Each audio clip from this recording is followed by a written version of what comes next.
Okay, so today we are diving into a pretty complex world, one that some might even say is a little controversial. Yeah, for sure. We're talking about, well, chemical muscle enhancement. Right. We've got a ton of sources here, like a whole bunch of research papers, articles, even some anecdotal accounts, all about training, nutrition, and all the substances people use to, really push their physical limits. Definitely. It's going to be a wild ride. And, our main goal here is to really break down all this info, make it understandable, pull out the stuff that's actually going to be useful to you. Absolutely.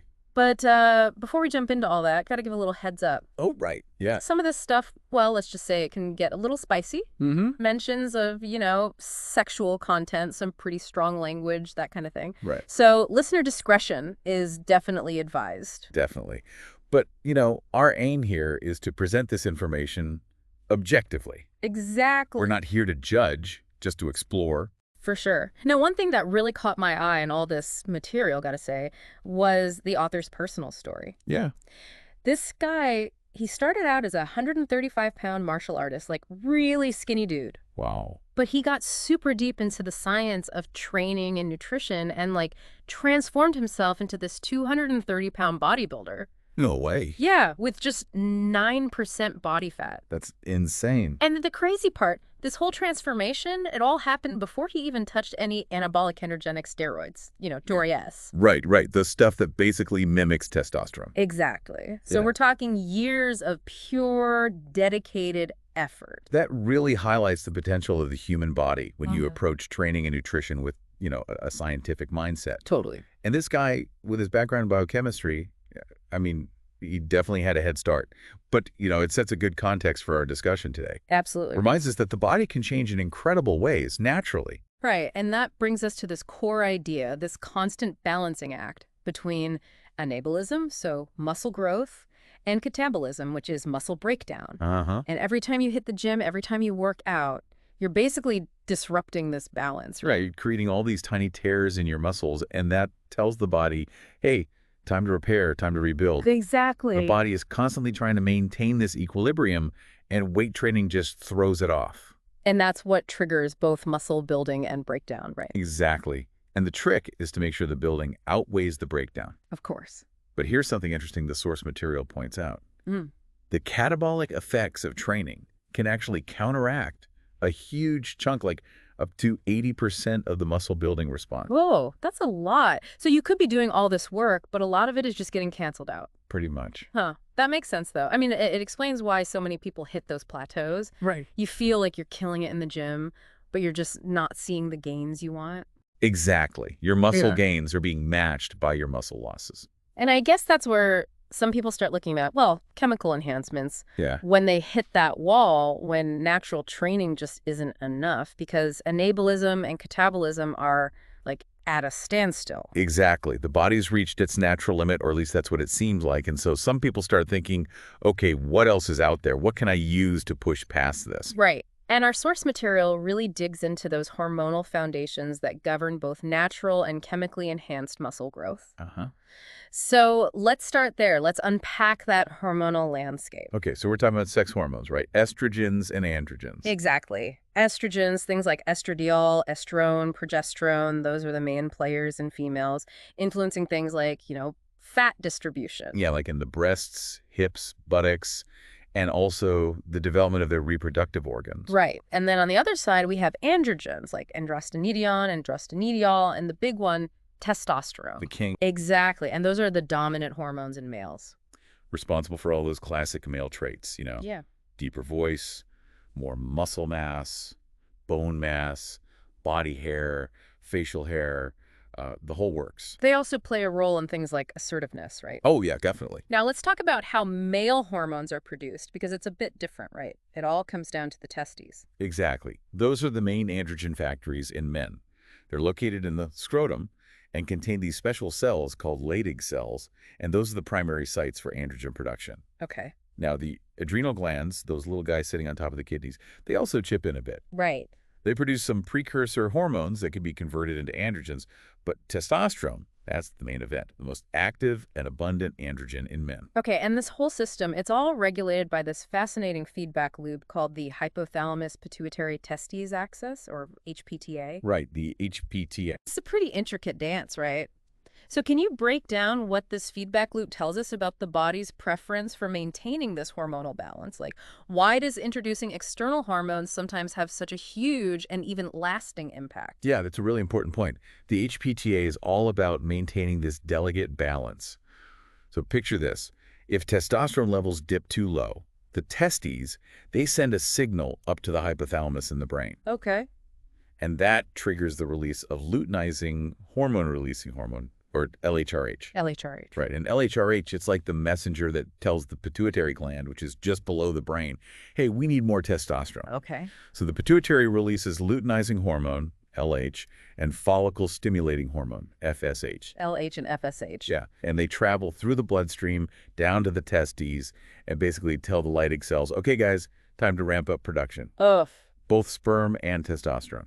Got it. So it's this beautiful self-regulating system. Exactly. But when you introduce external hormones, you're basically throwing a wrench in the works. If the body senses high levels of androgens coming from an outside source, it's like, okay, we've got enough of this stuff. Let's slow down our own production. Right. And that leads to suppression of the HPTA. Which is why when someone stops using AZES, it can take a while for their natural testosterone production to bounce back. Exactly. Now, androgens, they don't just do what the HPTA controls, right? There are all those other effects, the secondary male characteristics that we see develop during puberty and continue into adulthood. Oh, absolutely. We're talking about things like sexual behavior, libido, growth, and maturation of the penis, the development of body hair, facial hair, the deepening of the voice, and, as we mentioned, potentially even an increase in assertiveness. Right, the whole package. And let's not forget about sperm production and increased sebum production from the skin's oil glands, which can lead to acne. Yeah, that's the not so fun part. It's all part of the hormonal journey. Okay, so we've got the natural hormonal players and how they're regulated. Now let's dive into how these external substances like testosterone and amphoreus actually work at the cellular level to build muscle. All right, so the really fascinating thing here is the direct interaction within the muscle cell. So these steroid molecules, they travel throughout the body through the bloodstream and lymphatic system, and when a testosterone or ANPAS molecule bumps into an androgen receptor on a muscle cell, it basically latches on. Like a key fitting into a lock. Exactly. And that forms what we call a steroid receptor complex. Okay. And this complex, it has a very important job to do inside the cell.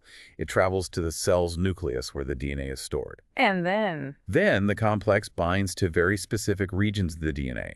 And this triggers something called transcription, where a copy of the DNA's instructions is made in the form of messenger RNA, or mRNA. mRNA. Right. And that mRNA, it leaves the nucleus and goes out to the cytoplasm, which is the main fluid-filled part of the cell. And out in the cytoplasm, we have another process called translation, where the instructions from the mRNA are used to assemble amino acids into new proteins. And proteins, those are the building blocks of muscle tissue. Exactly. So it's like the steroid molecule is delivering a message right to the muscle cell's protein-making machinery, saying, hey, let's build some muscle. That's such a cool way to visualize it. And it doesn't stop there, right? Testosterone also has an effect on muscle breakdown. That's right. It has this anti-catabolic effect. Meaning? It means that it can actually prevent muscle breakdown. It does this by binding to cortisol receptors. Ah, cortisol, the stress hormone. Exactly. Cortisol is a catabolic hormone, which means it breaks down muscle tissue. So by blocking cortisol, testosterone helps to protect those hard-earned muscles. Okay, so it's a double whammy. Increased muscle protein synthesis and decreased muscle protein breakdown. You got it. Now, we can't forget about the energy source for muscle contraction. ATP, adenosine triphosphate. Yeah, ATP, that's what fuels all our movements, especially in the gym. Right, so when a muscle contracts, ATP is broken down, and that releases energy. And to regenerate ATP, the muscle uses a molecule called phosphocreatine, or CP. CP. Right. And the more CP available, the faster the muscle can regenerate ATP. So that means? It means more strength, more power, and faster recovery between sets. Got it. And originally, people thought that increased CP mainly just boosted strength. Yeah, But with the popularity of creatine supplements, we've learned that higher CP levels also lead to increased storage of glycogen, which is muscle fuel, and protein within the muscle cells. Oh, so it actually contributes to muscle growth. Exactly. The steroids aren't just boosting protein synthesis, they're also helping the muscles to store more fuel and recover faster, which indirectly leads to more growth. That's fascinating. So it's like a multi-pronged attack on muscle building. Exactly.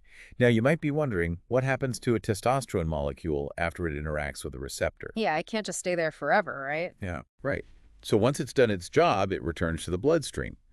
And from there, it can either bind to another receptor and repeat the process, or it can be broken down by enzymes into other compounds. Okay. And that includes conversion into estrogen, androstenediol, or inactive molecules that are eventually filtered out by the kidneys. So it's either recycled or eliminated? Pretty much. Uh, Now, there's another important player in this game, DHT, or dihydrotestosterone. DHT? Yeah, and this one is a bit of a mixed bag. Okay, how so? Well, testosterone can be converted into DHT, and DHT has an even stronger affinity for androgen receptors than testosterone itself, Like how much stronger? about 5 times stronger. Wow. So it really amps up those secondary male characteristics we talked about. Okay. But it has a particular affinity for the sebaceous glands in the skin, hair follicles, and prostate tissue. Yeah, and that's where the problems can start. It can lead to acne, oily skin, hair loss on the scalp for those who are genetically predisposed, and potentially even prostate enlargement, especially if estrogen levels are also elevated. So DHT is a powerful androgen, but maybe not as directly anabolic for muscle growth as testosterone? Right. But it does contribute to muscle hardness, which is something a lot of bodybuilders aim for. Right. And DHT, unlike testosterone, can't be converted into estrogen. Exactly. That's a crucial difference. And it's important to remember that all these steroid molecules, no matter how they're administered, they all have to be processed by the liver eventually. Right. The liver is the ultimate detoxifier. Now, there used to be this idea that the muscle gains from steroids were mostly just water retention, but our source material makes it clear that's not the whole story. No, not at all. Real muscle growth happens through 2 main mechanisms, hypertrophy and hyperplasia. Okay, so hypertrophy is basically just the enlargement of existing muscle cells and fibers, right? Right, making those individual muscle cells bigger. And that's mainly driven by the increased protein synthesis that androgens like testosterone and ASS stimulate. Okay. But then we have hyperplasia, and that's the actual formation of new muscle cells and fibers. Wow, so you're actually increasing the number of muscle cells. Exactly. That's crazy. And while long-term natural training might lead to a little bit of new muscle fiber growth over many years, AS can really accelerate this process. So if you have more muscle cells that can grow, that means you can potentially build even bigger muscles in the long run. Exactly. That's a huge advantage. And I guess that explains why those highly anabolic steroids, the ones that really ramp up protein synthesis, they might offer a longer-term benefit. Yeah, because they could lead to the creation of more muscle fibers.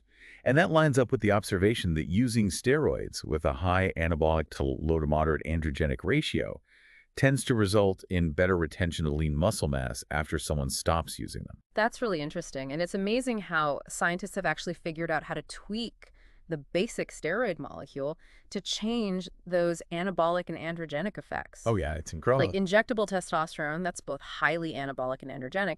But then you have things like nandrolones, like decadurabolin, which are more geared towards anabolism. Right.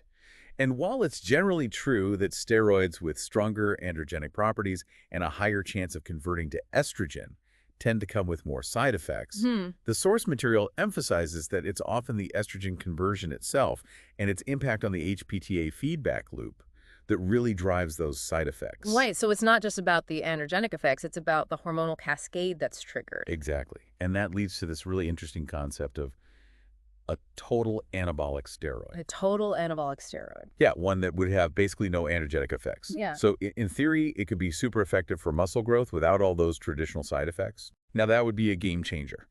Okay, so our source material goes into a lot of detail about specific steroids, outlining their characteristics and potential side effects. Right. Let's walk through a few of them. Okay, sounds good. We'll start with oxymethylone. So, oxymethylone, also known as Anadrol, this one is an oral steroid with very strong androgenic and anabolical properties. Okay. And users, they report rapid gains in body weight, significant strength increases, and really fast recovery. Sounds promising. Yeah, but there's a catch. It's also associated with increased aggression, which some athletes actually like because it can boost their training intensity.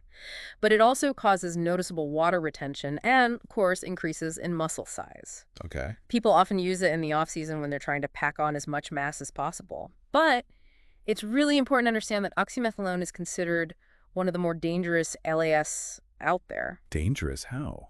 Well, if it's misused, it's been linked to some really serious health problems. Like liver and prostate cancer, various forms of liver disease, thyroid dysfunction, leukemia, heart disorders, and in extreme cases, even hepatic coma. That's a scary list. It is. And even with regular use, you can see side effects like increased sensitivity to blood thinners, hair loss, prostate enlargement, suppression of natural testosterone production, nausea, and other digestive issues. And for women? Women who use oxymethylone might experience virilization, which is the development of male characteristics. So while the gains can be quick, the risks are definitely something to consider very carefully. Yeah, it's a high-risk, high-reward scenario. Okay, next up is methyltestosterone. All right, so methyltestosterone, this is another oral steroid, but it has a pretty short active life, only about 6 to 8 hours. Okay. It's what we call a C17 alpha-alkylated steroid, which means it can put a lot of stress on the liver. Not good. No. And it also easily converts to estrogen and DHT. So most of the initial weight gain people see with methyltestosterone, it's actually just water retention. Not real muscle gains. Right. Now, users might experience a short-term boost in strength and confidence, but that usually fades pretty quickly.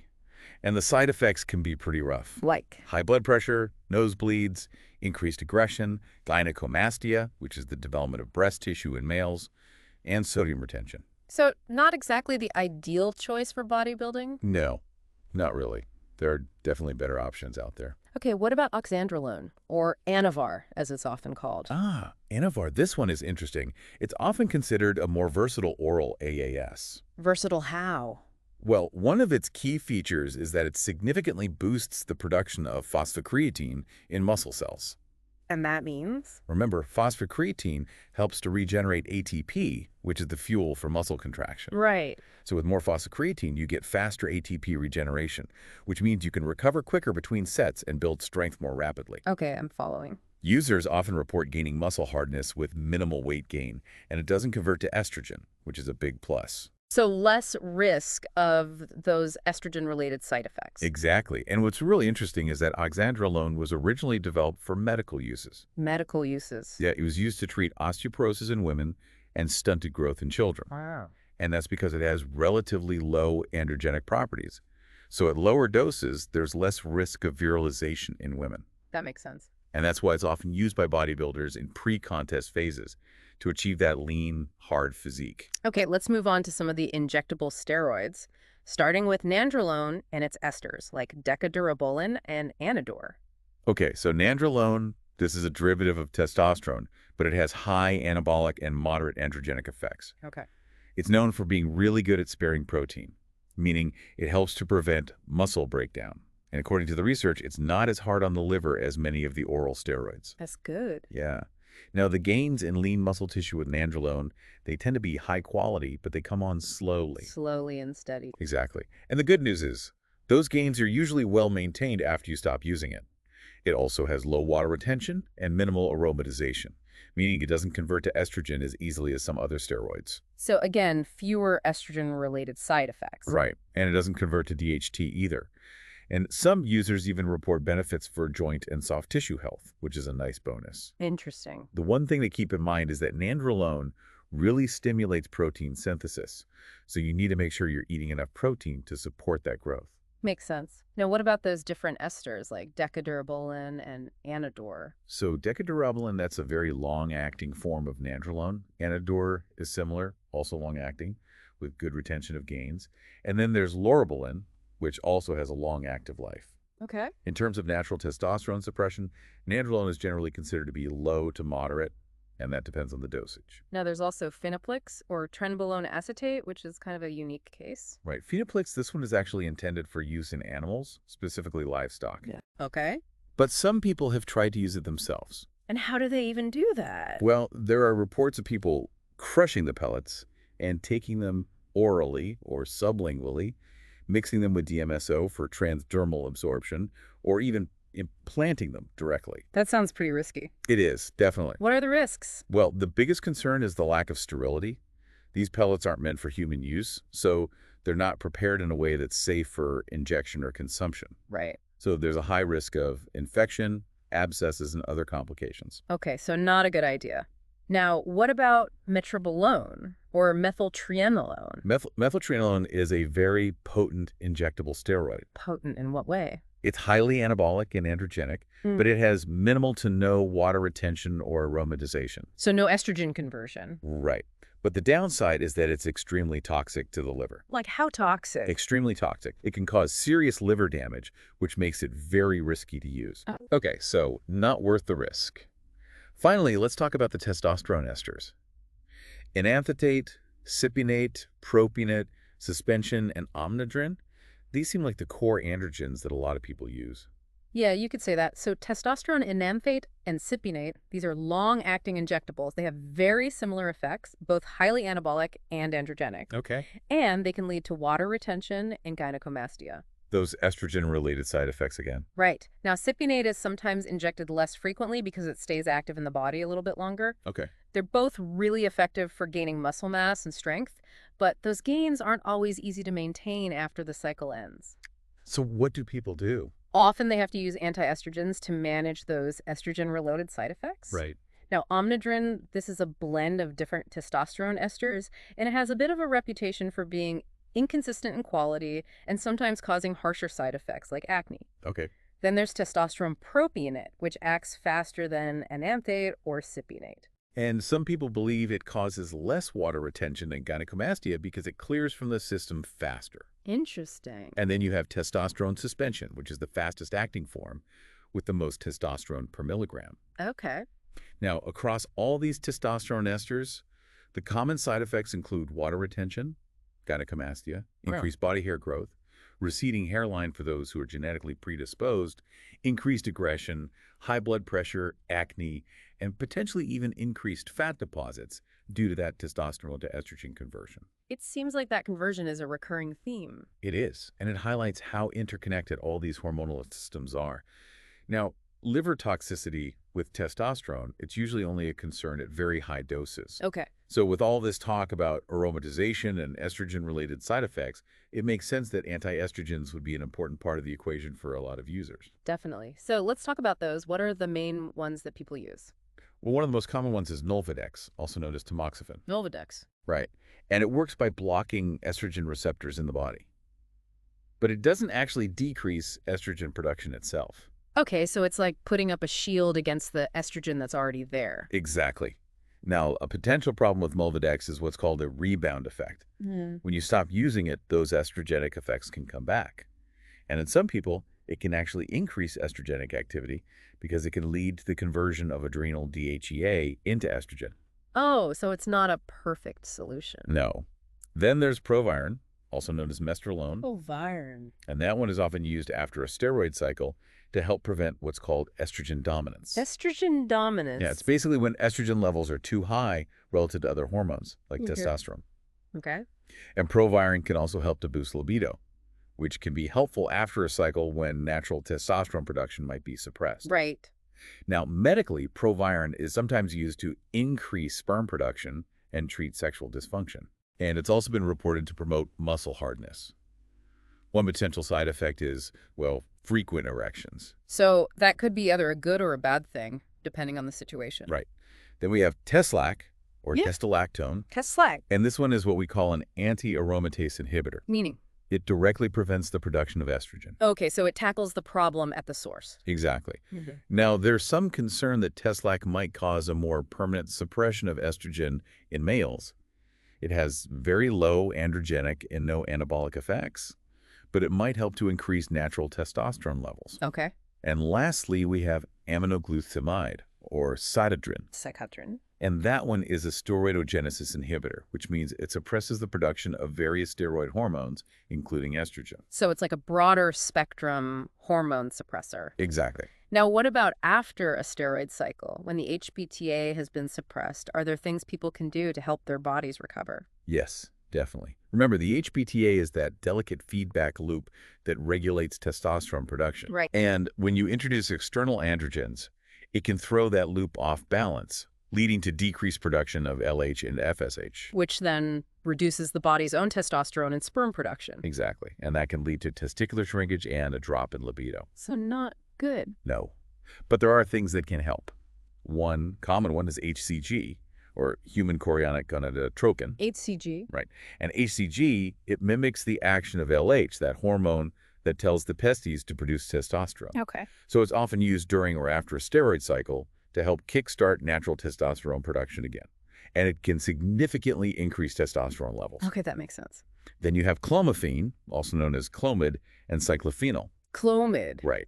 And those are actually synthetic estrogens, but they act as anti-estrogens in certain parts of the body. Okay, how does that work? Basically, they trick the hypothalamus and pituitary gland into releasing more LH and FSH. Ah, so it's another way to boost the signals that tell the testes to produce more testosterone. Exactly. And that helps to bring the HPTA back online. Got it.